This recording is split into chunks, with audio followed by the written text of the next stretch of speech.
ബാലികയായിരുന്നപ്പോൾ തന്നെ പാർവതി ശിവനെ ആരാധിച്ചിരുന്നു. അവൾക്ക് ഏറ്റവും പ്രിയപ്പെട്ടത് ശിവാരാധന തന്നെയായിരുന്നു.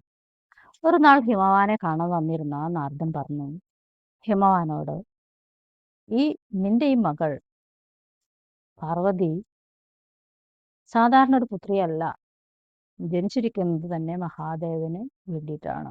അപ്പൊ മറ്റൊരാൾക്കും നീ പാർവതിയെ വിവാഹം കഴിച്ചു കൊടുക്കരുത്, ശിവനൊഴികെ എന്നുള്ള ഒരു നിർദ്ദേശം അല്ലെങ്കിൽ ഒരു മുന്നറിയിപ്പ് ഹിമവാന് കൊടുത്തു നാരദൻ. വളരും തോറും പാർവതി കൂടുതൽ കൂടുതൽ ശിവനെ ആരാധിച്ചു വന്നു. അതിനു വേണ്ടിയിട്ട് ഒരുപാട് ത്യാഗങ്ങൾ ചെയ്തു. കാലക്രമേണ ശിവനും പാർവതിയും വിവാഹം കഴിഞ്ഞ് ഒരു സന്തോഷത്തോടു കൂടിയിട്ട് കൈലാസത്തിൽ താമസിക്കുകയാണ്. അപ്പൊ കൈലാസത്തില് ചന്ദ്രൻ പോലും നിശബ്ദമായിട്ടുള്ള ധ്യാനത്തിൽ പ്രകാശം പൊഴിച്ചുകൊണ്ടിരുന്നു.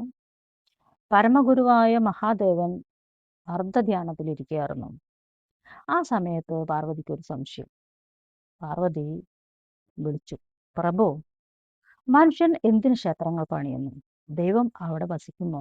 ഒരു സംശയം വന്നു പാർവതിക്ക്. അപ്പോ ശിവൻ വളരെ പുഞ്ചിരിയോട് കൂടിയിട്ട് കണ്ണു തുറന്നിട്ട് പറഞ്ഞു, ദേവി, ദൈവം ഒരു സ്ഥലത്ത് അടങ്ങിയിരിക്കുന്നവനല്ല. പക്ഷേ ദൈവത്തെ അനുഭവിക്കാൻ, അറിയാൻ മനുഷ്യന് തീർച്ചയായിട്ടും ഒരു മാർഗം വേണം. അതാണ് ക്ഷേത്രങ്ങൾ. ക്ഷേത്രത്തിന്റെ യഥാർത്ഥ രൂപം തന്നെ മനുഷ്യന്റെ രൂപം തന്നെയാണ്. ആ ഒരു ക്ഷേത്ര ഗോപുരം നോക്കൂ, അത് മനുഷ്യന്റെ ശിരസ്സും വിഗ്രഹം ചൈതന്യാംശവും ഗർഭഗൃഹം ഹൃദയവുമാണ്. ക്ഷേത്രത്തിലെ ഊർജം സൃഷ്ടിക്കപ്പെടുന്നതാണ്.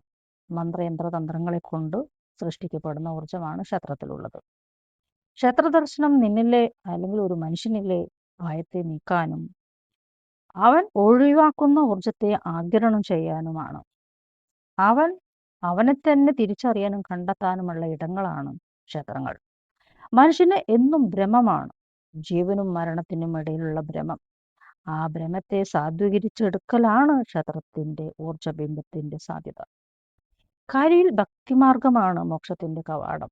അതിന് തീർച്ചയായിട്ടും ഒരു മനുഷ്യന് ക്ഷേത്ര ദർശനമാണ് ഒരു മനുഷ്യനെ മുക്തിയിലേക്ക് കൊണ്ടുപോകുന്നതും അവൻ തന്നെ തിരിച്ചറിയണതും. അതിനു വേണ്ടിയിട്ടാണ് ഭൂമിയിൽ അനേക ക്ഷേത്രങ്ങൾ മനുഷ്യൻ നിർമ്മിച്ചു കൊണ്ടിരിക്കുന്നത്. അവനെ തന്നെ കണ്ടെത്താനുള്ള ഒരേ ഒരു പോംവഴി ക്ഷേത്രങ്ങളാണ്. നന്ദി, നമസ്തേ. ഇഷ്ടപ്പെട്ടാൽ ലൈക്ക് ചെയ്യാനും കമന്റ് ചെയ്യാനും.